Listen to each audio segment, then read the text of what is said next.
तर मित्रांनो, पुन्हा एकदा स्वागत आहे तुमचं आपल्या चॅनलवरती. तर आपण डोसेस फॉर्म स्टार्ट केला आहे. त्याच्यामध्ये पार्ट 1 आपण कंप्लीट, थिओरॉटिकल पार्ट 1 कंप्लीट केलेला आहे. आता सेकंड पार्ट आहे. तर आपला जो सिलेबस असेल किंवा जो काय आपल्याला सिलेबस दिलेला आहे, एक्झाम पॉईंट ऑफ व्ह्यू जो जेवढा काही सिलेबस असेल त्यानुसारच आपण थेरॉटिकल पार्ट घेणार आहोत. आणि त्यानंतर PYQ प्लस आपले काही MCQ असतील ते चॅप्टर वाईज घेणार आहोत. जसे की टॅबलेट 1 संपलं आणि टॅबलेट पार्ट 2 संपलं, टॅबलेट पार्ट संपला आपला थेरॉटिकल पार्ट संपला, त्याच्यानंतर लगेच PYQ प्लस MCQ घेण्यात येईल असं. तर आपण बघूया पार्ट 2 मध्ये आपलं. आपण मागच्या लेक्चरमध्ये टॅबलेट्स पार्ट 1 मध्ये टॅबलेटचं यूज वगैरे किंवा ओरल कुठे कुठे यूज होतं असं हे आपण पाहिलेलं आहे. आता आपण पुढे बघणार आहोत टॅबलेटचे इन्ग्रेडियंट आणि त्याच्यामध्ये एक्सिपियंट जे यूज होतात ते आपण पाहणार आहोत. तर मित्रांनो, फर्स्ट आपला आहे डायल्युएंट्स. डायल्युएंट्स काय करतं? इन्क्रीज बल्क करतं. तर एवढं लक्षात ठेवायचं आपल्याला, पॉईंट ऑफ व्ह्यू लक्षात ठेवा, एक्झाम पॉईंट ऑफ व्ह्यू आपल्याला लक्षात ठेवायचे. तर त्याचे एक्झाम्पल जे आहेत हे आपण जे घेतोय त्याचे एक्झाम्पल आपण मला वाटते मागच्या लेक्चरमध्ये आपण कव्हर केलेले आहेत, तरी सुद्धा आपण परत एकदा एक रिव्हिजन म्हणून घेऊया. तर इन्क्रीज बल्क करतं. एक्झाम्पल त्याचं आपण पाहिलं तर शुगर आहे, पॉलिसॅकॅराइड आहे, इनऑर्गॅनिक कंपाऊंड्स आहे. सेकंड सगळ्यात महत्त्वाचं आणि आतापर्यंत मोस्ट ऑफ द PYQ मध्ये आलेला क्वेश्चन आहे की डायल्युएंटसाठी कुठली रिॲक्शन यूज करतात, तर ती आहे मेलाट रिॲक्शन. नेक्स्ट आहे बाइंडर. बाइंडरमध्ये काय असतं? Cohesive property. आता कोहेसिव्ह प्रॉपर्टी म्हणजे काय? कनेक्ट ठेवतं, इंटिग्रेटेड ठेवतं. ते एक दोघंच असतील समजा, दोन्ही काहीतरी एक्सिपियंट आहे, कुठला तरी एखादा सबस्टन्स आहे, तर दोघांना कनेक्ट ठेवण्यासाठी बाइंडर यूज करतात. जेवढा जास्त बाइंडर यूज होतो तेवढी जास्त टॅबलेट हार्ड होते. एक्झाम्पल जे आहेत आपण परत रिव्हिजन आपण बुकमधनं करून घेऊ. आता आपण थेरॉटिकल पार्ट बघूया. पुढे आहे डिसइंटिग्रेंट. डिसइंटिग्रेंटमध्ये काय?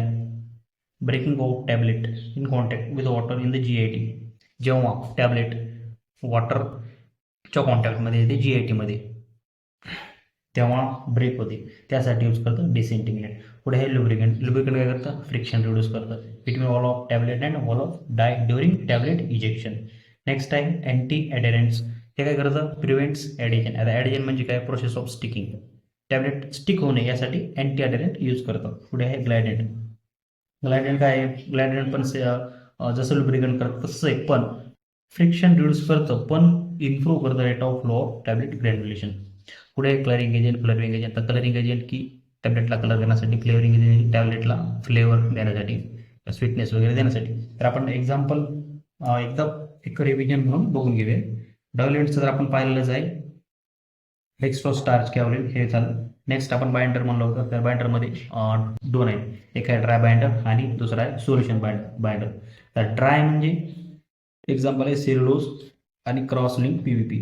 आणि सोल्युशनमध्ये स्टार्च, सुक्रोज, जिलेटिन, आगेशा, ट्रॅगिकॅन. आता डिसइंटिग्रेंटमध्ये आपण एक्झाम्पल बघू शकतो, sodium bicarbonate, citric acid, tartaric acid. Lubricant जे की फ्रिक्शन रिड्यूस करतं, त्याच्यामध्ये एक्झाम्पल आहे calcium stearate, fumaric acid, starch, stearic acid, talc, SLS, PG, magnesium stearate. Example लक्षात ठेवायचे आपल्याला, कारण की PYQ मध्ये जास्त विचारलेलं आहे. अँटी ॲडेरंट्स यामध्ये एक एक्झाम्पल आहे liquid paraffin, magnesium stearate, stearic acid. Next आहे glidant. Starch, talc, magnesium silicate, magnesium oxide, cellulose, calcium silicate. पुढे कलरिंग एजंट जे की कलर करण्यासाठी, टॅबलेटला कलर करण्यासाठी यूज केलं जातं, त्यामध्ये ब्रिलियंट ब्ल्यू आणि इंडिगो टीन. आता स्वीटनिंग एजंटमध्ये तुला मोस्ट ऑफ द माहितीच असेल, सायक्लोमेट, मॅनिटॉल, सॅकॅरिन, ॲस्पार्टेम हे यूज केलं जातं. आणि फ्लेवरिंग एजंटमध्ये vanilla, wild cherry, fruit, berry, likewise असं विचारलं जातं. तर नेक्स्ट आहे आपला, असं विचारलं तर नाही आतापर्यंत, पण विचारू शकतात की preparation of granules, sorry manufacturing of टॅबलेटमध्ये किती स्टेपमध्ये होतं किंवा काय काय ते स्टेप आहे. तर पहिलं आहे preparation of granules for compression spare for good flow. Second आहे determination of granule density. Third आहे स्ट्रेंथ ऑफ ग्रॅन्युल. आणि फोर्थ आहे फ्लो ऑफ प्रॉपर्टी. आता फ्लो ऑफ प्रॉपर्टीमध्ये एक 3-4 पॉईंट येतात जे की आपल्याला एक्झाम पॉईंट ऑफ व्ह्यू महत्त्वाचे आहेत. पहिला angle of repose, compressibility index, stars index आणि हॉर्सनर्स रेशो. तर आता मित्रांनो पुढे आहे एक रेशो आहे, रेशो टेबल आहे, तो मी शेवटला तुम्हाला दाखवतो. अँगल ऑफ रिपोज आणि ऑर्डर ऑफ फ्लोचा, आणि रेशो किती असला पाहिजे, त्याच्यानंतर गुड मॉडरेट आणि पोर हे आपण तुम्हाला एंडिंगला मी टाकून देतो तो टेबल. पुढे आहे, पुढे आपल्याला बघायचं आहे मेथड ऑफ ग्रॅन्युलेशन. या ग्रॅन्युलेशनमध्ये 3 मेथड आहेत, डायरेक्ट, वेट आणि ड्राय ग्रॅन्युलेशन. तर पहिलं आपला फर्स्ट आहे वेट ग्रॅन्युलेशन. तर यामध्ये वेट ग्रॅन्युलेशनमध्ये मेथड काय आहे, कधी कधी असं येऊ शकतं की मेथडचे 2-4 असे पार्ट दिले जातात, हे ड्रायमध्ये आहे का वेटमध्ये आहे असं ऑप्शन देऊ शकतो. तर वेट ग्रॅन्युलेशनमध्ये आपण मेथड बघूया, वेइंग, मिक्सिंग, ग्रॅन्युलेशन, स्क्रीनिंग, ड्राईंग, परत स्क्रीनिंग, मिक्सिंग आणि कॉम्प्रेशन.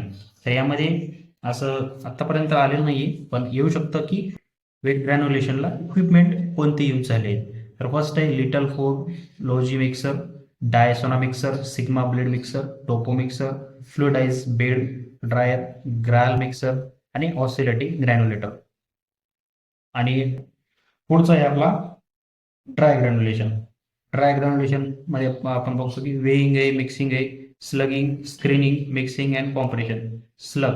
स्लगचा आपण बघू शकतो की high capacity heavy duty tablet press असतं, आणि पुढं रोलर कॉम्पॅक्टर पण यूज करतो. आता डायरेक्ट कॉम्प्रेशनमध्ये वेइंग आहे, मिक्सिंग अँड कॉम्प्रेशन. तर डायरेक्ट कॉम्प्रेशनचे एक्झाम्पल आहे NaCl, KCl, जे की डायरेक्टली कॉम्प्रेस करतात. आता टॅबलेटचे पार्ट असतात कॉम्प्रेशन मशीनचे, त्याचं फंक्शन आतापर्यंत तर आपल्या महाराष्ट्राच्या महाराष्ट्र फार्मसी ऑफिसरच्या एक्झाममध्ये कधी विचारलेलं नाही.